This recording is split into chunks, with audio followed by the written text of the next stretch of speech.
রক্তদানের বিষয়ে তরুণ প্রজন্মকে সচেতন করা, তাদের উদ্বুদ্ধ করা ও রক্তদানের অমূলক ভীতি দূর করার উদ্দেশ্যে inner wheel club of Dhaka mid টাউনের উদ্যোগে 18 ফেব্রুয়ারি রাজধানীর বনানীতে রক্তদান কর্মসূচি পালন করা হয়েছে।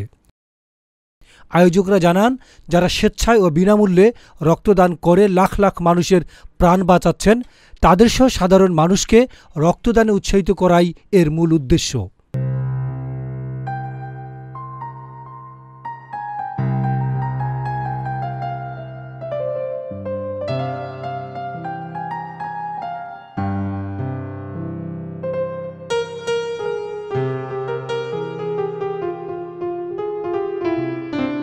Inner wheel club of Dhaka mid টাউনের সদস্য সহ বিভিন্ন শ্রেণী পেশার মানুষ এই কর্মসূচিতে অংশ নিয়ে রক্তদান করেন।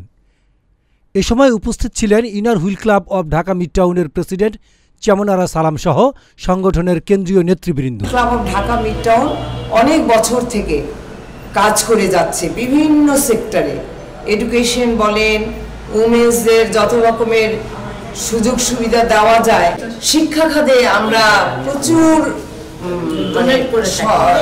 ছাত্রছাত্রীকে পড়াই, প্রচুর ছাত্রছাত্রীকে পড়াই বিভিন্ন লেভেলে, ইউনিভার্সিটিতে, কলেজে, তারপরে মাদ্রাসায়, তারপরে হোস্টেলে যারা থাকে আবাসিক, তাদেরকেও আমরা, এগুলি আমাদের সব চলতি প্রজেক্ট, মানে প্রতি বছর চলতে থাকে।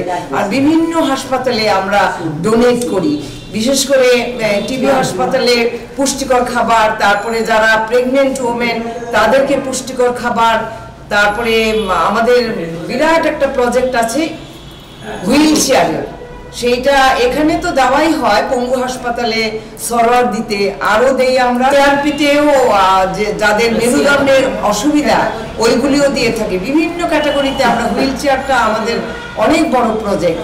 এ সময় নেতৃবৃন্দ বলেন, রক্তের অভাবে দেশে প্রতি বছর অনেক রোগীর প্রাণ সংকটের মুখে পড়ে। রক্তদান একটি মহৎ কাজ।